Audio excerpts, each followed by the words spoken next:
They were not afraid of death the way we are afraid of death. They were not haunted by nothingness. They were not paralyzed by the unknown. They were not searching for meaning in a void. They were certain, not certain in the way that requires proof, certain in the way that requires no proof at all, the kind of certainty that lives in the body before it reaches the mind, the kind that is inherited rather than chosen, absorbed through ritual and repetition, and the smell of incense burning before a clay figure in the corner of a room. The women of the ancient world did not approach death as a philosophical question. They approached it as a destination. And that destination, what it looked like, who would be waiting there, what they would need to bring, shaped almost everything about how they lived. This is not a story about religion in the abstract. It is not a story about theology or mythology or sacred texts interpreted by scholars in quiet rooms. This is a story about women who woke before sunrise, ground grain until their hands cracked, buried children too small to have names, and still believed with unshakable conviction that something came after, that the body was not the end, that the thread continued. And if you think you already understand what ancient people believed about death, what you are about to hear will change that completely. If this kind of story makes you see the past with more depth, consider subscribing. These scripts take time to build, and there are still many stories waiting to be told. To understand what ancient women believed about death, you first have to understand what ancient women understood about life, because in almost every civilization of the ancient world, the two were not separate categories. Life and death were not opposites. They were phases, seasons, movements in a cycle that no individual could stop, and no family could escape, and no god had designed to be comfortable. The physical world they inhabited made this understanding inevitable. In ancient Mesopotamia, the river valleys between the Tigris and Euphrates, where cities like Ur and Nippur rose from the mud, a woman might lose 3 children before she raised one. In ancient Egypt, where the Nile made the land rich and the granaries full, infant mortality still stripped households of half their young before the age of 5. In ancient Greece, in the tight stone houses of Athens or the rural farms of Boeotia, a woman giving birth was understood to be standing at the edge of 2 worlds simultaneously, the world of the living and the world of the dead, and the outcome was never guaranteed. In Rome, in the crowded insulae of the city or the agricultural estates of the countryside, women watched aging happen fast, watched disease move through families like fire through dry grass, watched the men they married go to war, and sometimes not return. Death was not distant. It was domestic. It lived in the same house. It sat at the same table. It was present in the grain that might rot, the water that might carry sickness, the childbirth that might not resolve. And because death was this close, this constant, this intimate, the women who lived alongside it did not have the luxury of uncertainty. They needed to know what came next, not as a comfort exactly, as a map. And so, they built one. In ancient Egypt, the map was the most elaborate the ancient world had ever seen. The Egyptians did not simply believe in an afterlife, they engineered one. The concept of the soul in Egyptian belief was not a single thing. It was a collection of parts, each with its own name and its own fate. The Ka was the life force, the vital energy that animated a person. The Ba was something closer to personality or individual character, the aspect of the self that could move between worlds. The Akha was the transfigured soul, the version of the person that existed after successful judgment. And the Ib, the heart, was the part that would be weighed. That last detail matters enormously. For a woman living in ancient Egypt, whether she was the wife of a vizier in Memphis or a washerwoman at the edge of Thebes, the central drama of her existence was not marriage, not motherhood, not labor, not even love. The central drama was what the scales would say when she died. Egyptian belief held that after death, the heart of the deceased was weighed against the feather of Mayat, the goddess of truth, cosmic order, and justice. If the heart was light, unburdened by wrongdoing, aligned with the principles of harmony and right living, the soul passed into the field of reeds, an afterlife that looked remarkably like Egypt itself. Green and fertile, full of work that was satisfying rather than crushing, populated by family members who had come before. If the heart was heavy, weighed down by cruelty, dishonesty, disruption of the social order, it was devoured by Ammit, a composite beast with the head of a crocodile and the haunches of a hippopotamus, and the soul ceased to exist entirely. This was not metaphor to the women who believed it. This was architecture, and it shaped everything. A woman who understood that her heart would be weighed, understood that her daily behavior had eternal consequences. The widow who shared her bread with a neighbor, even when she had little, that was not just generosity, that was preparation. The mother who mourned her child with the proper rituals, who wrapped the small body correctly, who spoke the right words at the right time, that was not just grief. That was navigation. The servant who treated the household members fairly, even when fairness was not required. That was not just decency. That was investment. The moral framework of the afterlife was not separate from daily life. It was daily life, seen from a different angle. But Egypt was not alone in this architecture. Across the ancient world, separated by language and geography and centuries, women were building the same kind of map, drawing the same kind of connection between how they lived and where they would go. In ancient Mesopotamia, the map looked darker. The Sumerians, and later the Babylonians and Assyrians, believed in a place called the Kur, the underworld, sometimes called the land of no return. It was not a place of punishment exactly, but it was not a place of reward either. It was a gray place, a place of dust and shadow, where the dead drank dirty water and ate clay, where everyone arrived eventually regardless of virtue, where existence continued in a diminished, joyless form. Even the gods who descended there, like Inanna, goddess of love and war, who makes the famous journey down through the 7 gates, emerged changed, diminished, negotiated. For women in Mesopotamia, this cosmology created a particular kind of urgency.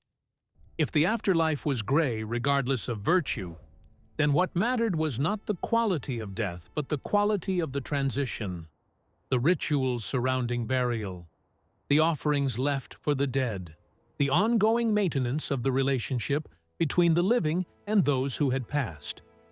A woman who died without proper burial rites was understood to become something dangerous, a restless spirit, a giddim, capable of returning to afflict the living with illness and misfortune. And the responsibility for preventing that outcome fell almost entirely on the women left behind. This was the invisible weight. A daughter who buried her mother correctly was not performing a simple religious act. She was holding the boundary between worlds. She was managing a relationship that had not ended with death, that could not end with death, because the dead retained the ability to reach back across and make their needs known. In Mesopotamian household religion, women served as the primary intermediaries between the living family and its accumulated dead. They maintained the ancestor cult. They made the offerings. They spoke the names. They were the ones who kept the connection open. And they were the ones who understood, with the particular knowledge that comes from proximity, that the dead were never entirely gone. The dead were never entirely gone. But the way they stayed, the form their presence took, the demands they made, the comfort they offered, varied enormously depending on where you lived, what language your prayers were spoken in, and what kind of woman you were when you died. This is the part that gets erased in popular accounts of ancient religion. We talk about ancient belief systems as if they were uniform, as if every Egyptian woman believed the same thing, as if every Greek woman approached death with the same set of expectations, as if faith were distributed evenly across a population the way water distributes itself across flat ground. But that is not how belief works. It never has been. And in the ancient world, where literacy was rare and religious authority was distributed unevenly and local traditions competed with official cosmologies, what a woman believed about death depended enormously on where she stood in the social structure, and what the social structure needed her to believe.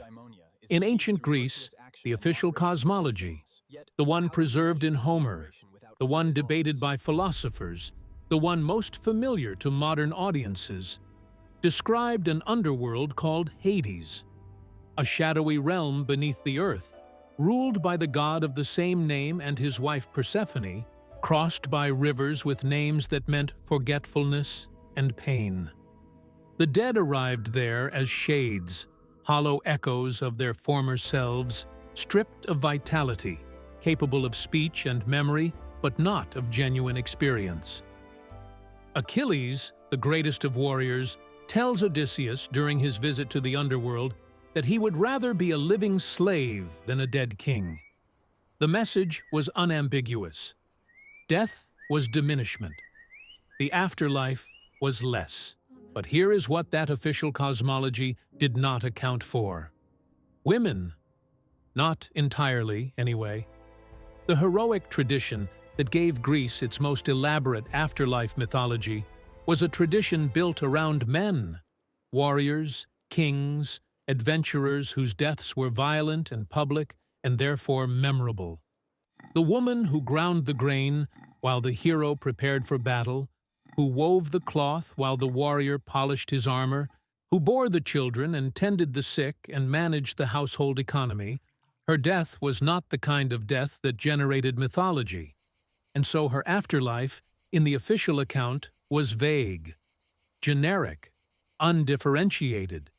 But the official account was not the only account. Alongside the Homeric cosmology, running parallel to it in the same cities, and sometimes in the same households, was a different tradition, a mystery tradition. And it was in this tradition, in the sacred rites of Eleusis, in the nocturnal rituals of Dionysus, in the secret initiations whispered between women in temple precincts, that a different understanding of death was preserved. An understanding in which the afterlife was not diminishment, but transformation. Not less, but different. Not the end of the self, but the beginning of something the self could not have imagined while still embodied. The Eleusinian Mysteries, perhaps the most important religious institution in the ancient Greek world, centered on a story that was, at its core, a story about a woman.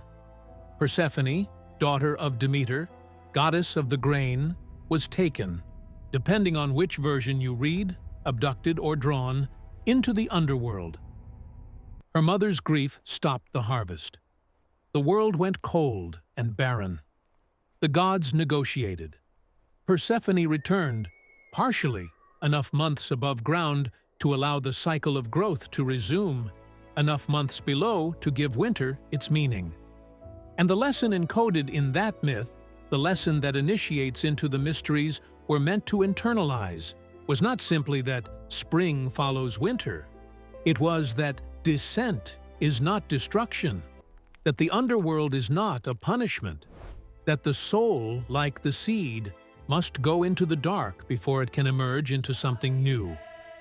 For the women who were initiated into these rites, and women participated in the Eleusinian mysteries from the very beginning, in large numbers, across class lines, this was not abstract theology. This was personal. A woman who had buried a child, who had watched her own mother's body prepared for the grave, who had felt the particular terror of childbirth, and understood at a physical level how close the body could come to dissolution. That woman did not approach the mysteries as an intellectual exercise. She approached them as preparation, as rehearsal. The initiation was designed to feel like death, and then like return. Across the Mediterranean, in the cities and villages of ancient Rome, the relationship between women and the afterlife took yet another shape.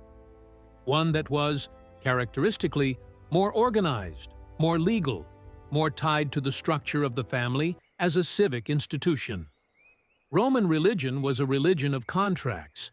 The gods were real, they were powerful, and they could be negotiated with, through the correct rituals performed at the correct times by the correct people. Death was no exception to this contractual logic. The Roman underworld, the realm of Dis Pater and Proserpina, the Roman equivalents of Hades and Persephone, was understood to be real and populated and governed by rules. The dead existed there in a form that required ongoing maintenance from the living. And once again, the maintenance fell primarily to women. The Roman calendar was punctuated by festivals dedicated to the dead. The Parentalia, celebrated in February, was a 9-day period during which temples closed, marriages were forbidden, and families were expected to visit the graves of their ancestors with offerings of food, wine, flowers, and salt. The Lemuria, celebrated in May, addressed a more anxious category of the dead, the lemures, restless spirits who had not been properly laid to rest, who wandered the household at night and threatened the well-being of the living. On these nights, the head of the household, typically a man, performed a ritual of exorcism, spitting black beans from his mouth while walking backward through the darkened house. But the preparation for these rituals, the food offerings, the grave tending, the daily maintenance of the household shrines where small wax figures of the ancestral spirits were kept, this was women's work. Not because women were assigned to it arbitrarily, because the logic of the system demanded it. Roman women occupied a specific position in the architecture of domestic religion that made them the natural custodians of the boundary between living and dead. The Roman household, the domus, was understood to be a sacred space, governed by its own divine presences. The lares, who protected the family and its land, the penates, who protected the stored provisions, and the genius, the divine spirit of the paterfamilias, the male head of the household. The woman of the house, the matrona, was responsible for maintaining the shrines to these presences, for performing the daily rituals that kept the household in right relationship with the divine, and for managing the transitions that threatened that relationship most acutely: birth, marriage, illness, and death. This was power of a kind, not the power of public speech or political office. Those were closed to Roman women across most of the Republic and Empire. But the power of threshold management, the power of knowing where the boundary was, how to approach it, what offerings would hold it stable. The power of being the person who understood, in practical and ritualistic detail, how the dead were meant to be treated, and what would happen if they were not. Because the Romans were very clear about what happened if the dead were not properly managed. They came back, not as comfort, not as visitation, as disruption, as illness in the children, failure in the crops, anxiety in the dreams of the living, the improperly buried dead, the murdered, the drowned, those who died in childbirth, those whose families had failed in their obligations, were among the most dangerous forces in the Roman spiritual universe. And the woman who knew her rituals, who tended the shrines, who remembered the dates and the offerings and the proper forms of address for the ancestral spirits, she was not simply pious. She was, in a very real sense, protecting her family from the consequences of forgetting. And in a world where forgetting had consequences that lasted beyond the grave, that was not a small thing. There is a question that runs underneath all of this, underneath the weighing of hearts in Egyptian judgment halls, underneath the gray dust of the Mesopotamian underworld, underneath the mystery rites of Eleusis and the bean-spitting exorcisms of Roman February nights. A question that the women performing these rituals rarely asked aloud, because asking it aloud would have been dangerous or impious or simply unnecessary in a world where the answer was already assumed. The question was this: what happens to a woman, specifically? Not a soul in the abstract, not a shade in the general population of the dead. A woman, a person who had lived inside a female body, who had been shaped by that body's capacities and vulnerabilities, who had been defined by her relationship to reproduction and marriage and household and the particular kind of labor that left no monuments behind. When that woman died, when the grinding stopped, and the weaving stopped, and the bearing of children stopped, what did the afterlife do with her? The answer, in almost every ancient civilization, was more complicated than the official cosmology suggested, and the complication almost always revealed something about the living world rather than the dead one. In ancient Egypt, the afterlife was theoretically democratic, in a way that the living world was not. The field of reeds, Aru, the paradise that awaited the justified dead, was described in the funerary texts as a place of agricultural abundance, of family reunion, of work that was purposeful and sustainable rather than crushing. The dead farmed, they fished, they moved through a landscape that mirrored the Nile Valley in its most idealized form, green and permanent, and free from the unpredictability of flood and drought. And crucially, in the earliest versions of this cosmology, the pyramid texts of the Old Kingdom, carved into the burial chambers of pharaohs, the afterlife was reserved exclusively for royalty. The king became Osiris at death. The king was the only one whose soul was guaranteed passage. Everyone else was uncertain. But over centuries, through the Middle Kingdom, through the democratization of funerary practice that allowed non-royal Egyptians to access the same sacred texts, the same spells, the same ritual protections once reserved for kings, the field of reeds opened. Not equally, not without cost, but opened. A woman who could afford the proper burial equipment, whose family could commission the correct spells to be written on her coffin, whose heart had been lightened by a life of genuine alignment with Ma'at. She could enter, and in the afterlife, she would be herself, recognized, reunited with those who had preceded her. This is not a small thing to understand. In a civilization where a woman's identity was so thoroughly organized around her relationships, daughter, wife, mother, widow, the promise of reunion in the afterlife was not a consolation prize. It was the completion of a logic that had governed her entire life. She had lived in webs of obligation and connection. The afterlife promised that those webs would not be severed, that the daughter she had buried before the girl was old enough to walk would be waiting, that the husband taken by the river would recognize her face. But there was a condition. There was always a condition. The condition in Egypt was the body.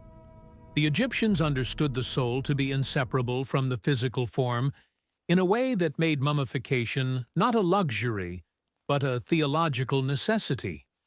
The Ka needed a home to return to. The Bia needed a fixed point of reference. Without the preserved body, without the careful removal and ritual treatment of the organs, without the wrapping and the amulets and the sealing of the tomb, the soul could not complete its journey. It would wander. It would dissolve. It would cease. For women, this created a particular vulnerability. The elaborate mummification process, the kind that preserved the face, that maintained the form, that gave the soul something to return to, was expensive. It required skilled labor, specific materials, time, and social connections to the priests and craftsmen who controlled the process. A wealthy woman, a noblewoman, the wife of a vizier, or the daughter of a temple official, she could expect the full treatment. Her body would be preserved. Her name would be spoken. Her tomb would be stocked with everything she might need in the next life: food, clothing, cosmetic palettes, wigs, mirrors, shabti figures to perform labor on her behalf. A poor woman was another matter. A washerwoman at the edge of Thebes, a servant in a wealthy household, a woman who worked the fields in the delta.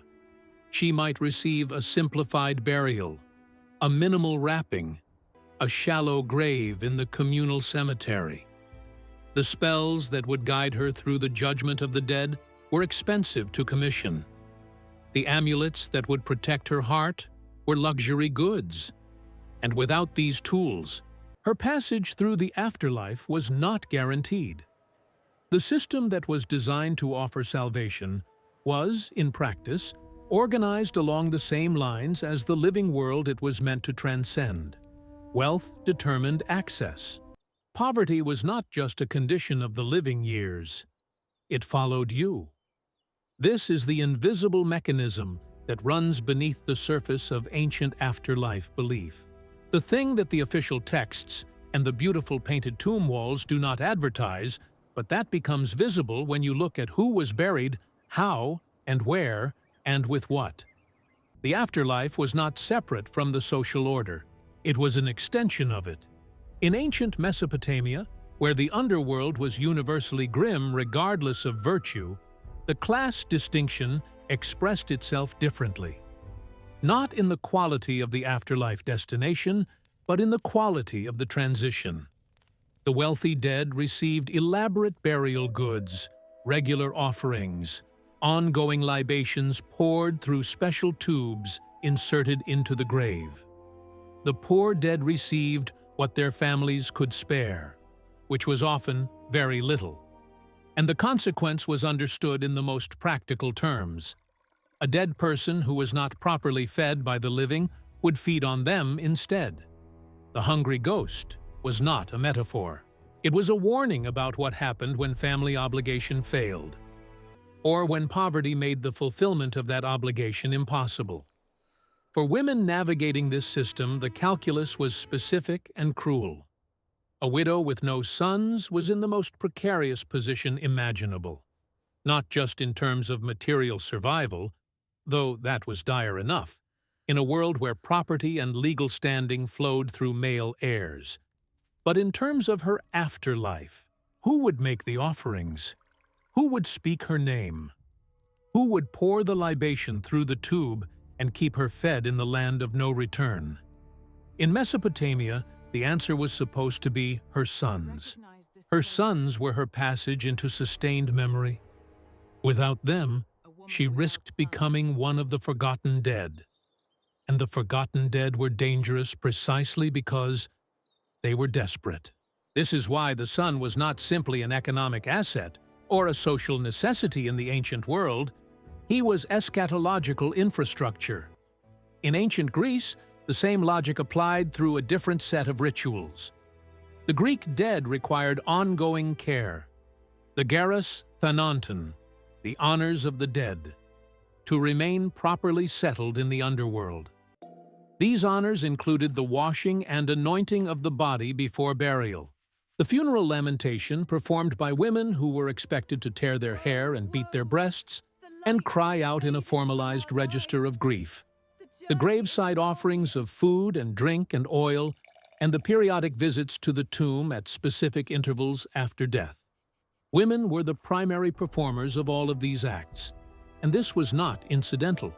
Greek funerary law, in Athens, particularly, actually legislated women's role in the rituals of death, specifying which female relatives were eligible to participate in the laying out of the body, restricting the intensity of public mourning, limiting the number of women who could attend a funeral. The legislation was presented as a matter of civic decorum. But what it reveals, when you look at it carefully, is how central women's mourning labor was to the functioning of the entire system. Central enough that the state felt the need to regulate it, to contain it, to make sure it did not become too powerful, too visible, too autonomous. Because women mourning together, women gathered around a body, performing the ancient rituals of lament, calling out the name of the dead in voices that carried across the neighborhood, were women occupying a space that was outside ordinary social control.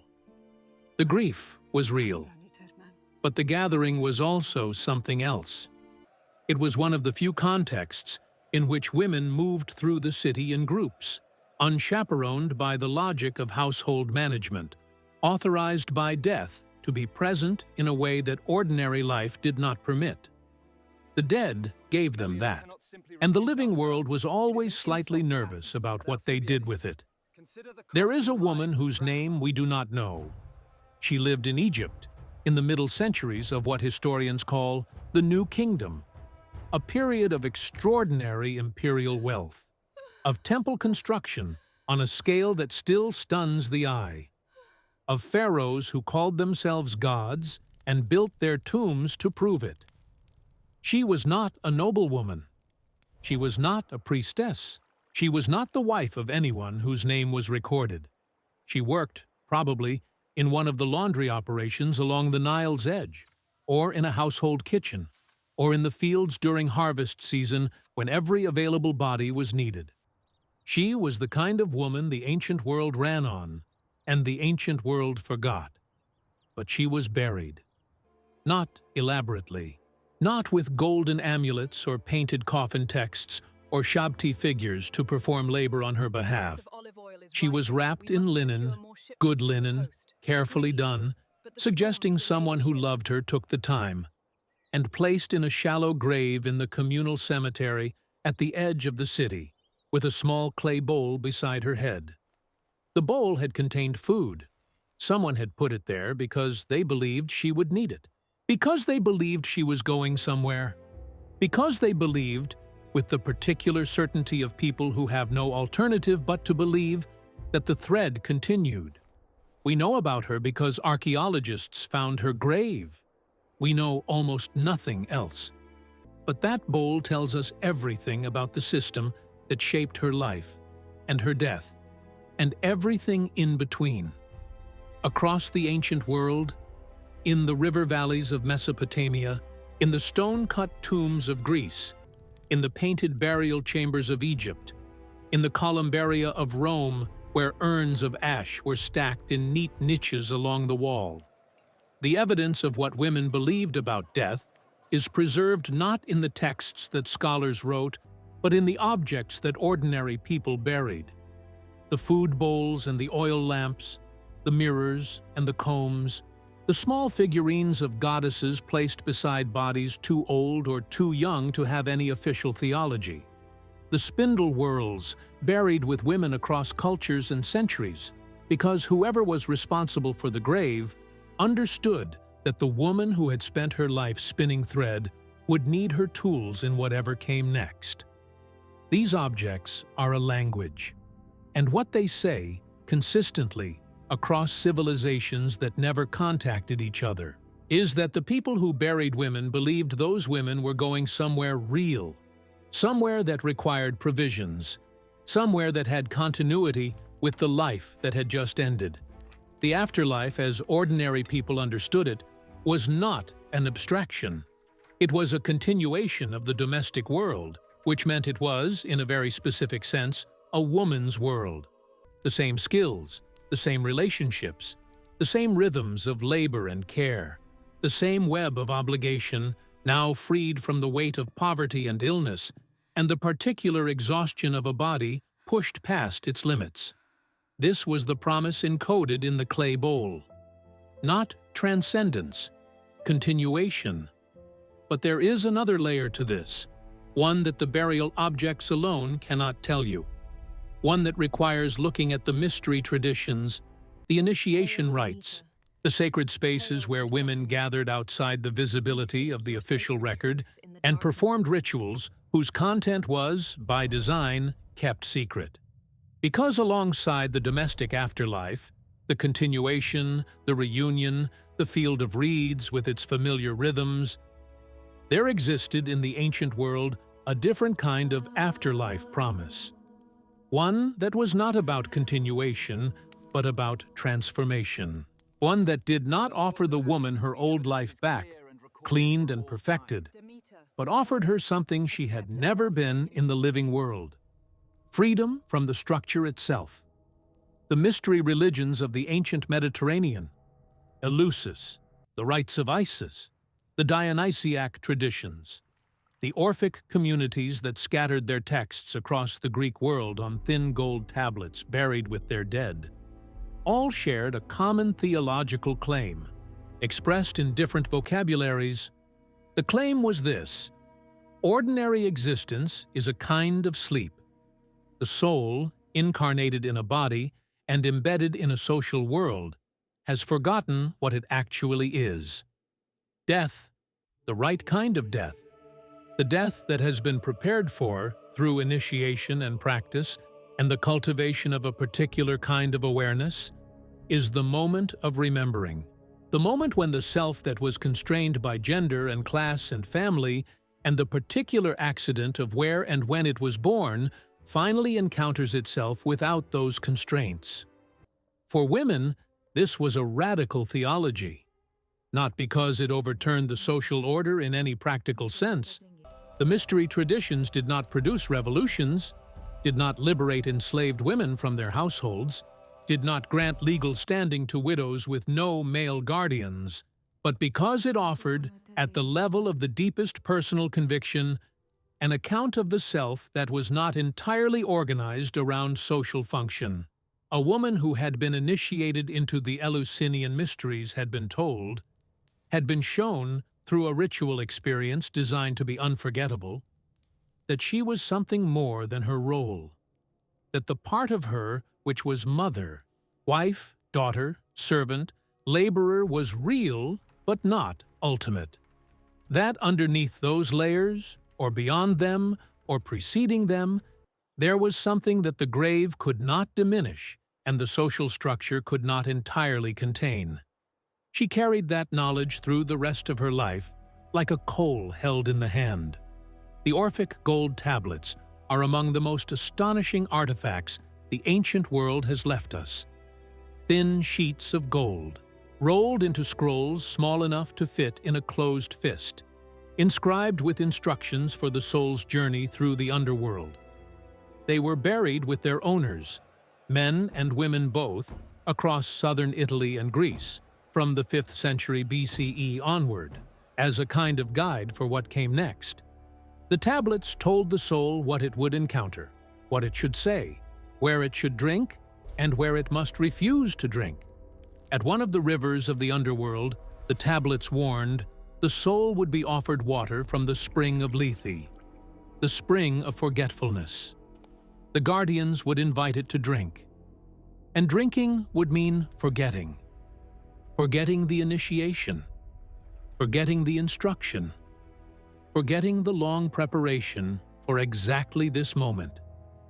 The soul would be absorbed back into the cycle of rebirth, reincarnated without memory, starting again.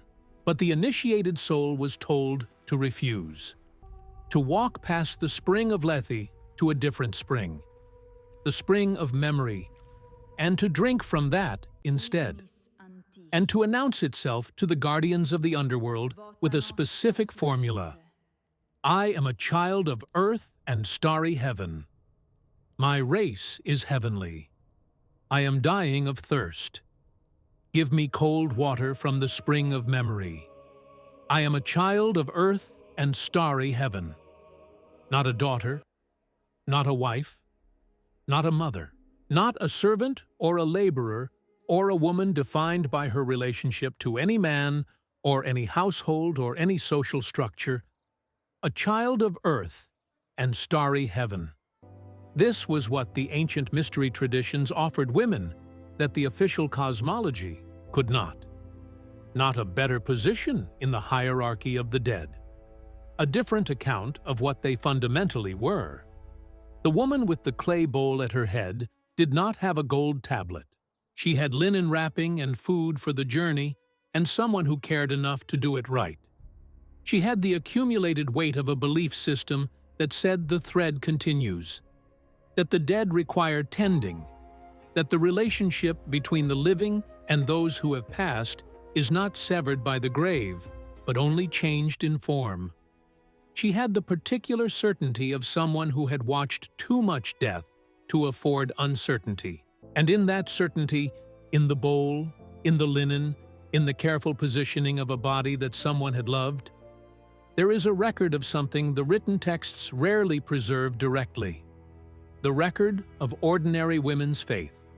Not the faith of initiates or priestesses, or the wives of powerful men whose tombs were stocked with sacred texts. The faith of women who had no gold tablets, no elaborate funerary equipment, no guaranteed passage through the hall of judgment, who were buried with a bowl and a hope, and the love of whoever remained behind to do the wrapping. That faith was not naive. It was not a failure of critical thinking or a consolation for the powerless. It was a technology as sophisticated in its way as the amulets and the spells and the mystery rites of the elite. It was a system for making death survivable, for making grief navigable, for giving the living a reason to tend the dead, and the dead a reason to remain, in whatever form remained available, connected to the world they had left. And the systems that produced that faith, the social structures that made women the primary custodians of the boundary between living and dead, that assigned to them the labor of mourning and the maintenance of ancestor memory and the ritual management of transition, those systems were not accidental. They were logical. They emerged from the same logic that assigned women the labor of birth and the labor of child-rearing and the labor of household management. The logic that placed women at every threshold, every boundary, every point where one state transforms into another. Women were the threshold keepers, in life and in death, in the living world and in the beliefs that organized what came after. And what that reveals, what it has always revealed across every civilization that built an afterlife and decided who would tend it, is that the line between spiritual authority and social containment is thinner than it appears, that the power to manage the sacred and the obligation to perform its labor can be the same thing, given to the same people, for reasons that serve the structure more than they serve the individual. The ancient world gave women the dead to tend, and in tending the dead, women found something that the structure had not entirely intended to give them. A relationship with what lies beyond, a knowledge of the threshold, a fluency in the language of endings that no living authority could fully supervise or control. The bowl beside the head of the unnamed woman at the edge of Thebes is still there, in a museum somewhere, behind glass, labeled and catalogued and removed from the grave that gave it meaning. The woman is gone. The person who placed it there is gone. The belief that made the gesture necessary has transformed beyond recognition, but the gesture itself remains. And it is still, after 3,000 years, the most honest record we have of what ancient women believed happened after death. Not the texts, not the theology, not the gold tablets with their careful instructions for the journey. The bowl, the food, the love that said, "You are going somewhere. You will need this. I will not send you empty-handed into whatever comes next." That belief, simple, stubborn, unkillable, outlasted every empire that tried to systematize it, every priesthood that tried to monetize it, every philosopher who tried to rationalize it away. It was there before the pyramids. It will be there long after everything we have built has returned to the earth that made it. Some things do not require proof. They only require the certainty that lives in the body before it reaches the mind, the kind that is inherited rather than chosen, the kind that is passed, like linen and like love, from the hands of the living into the dark.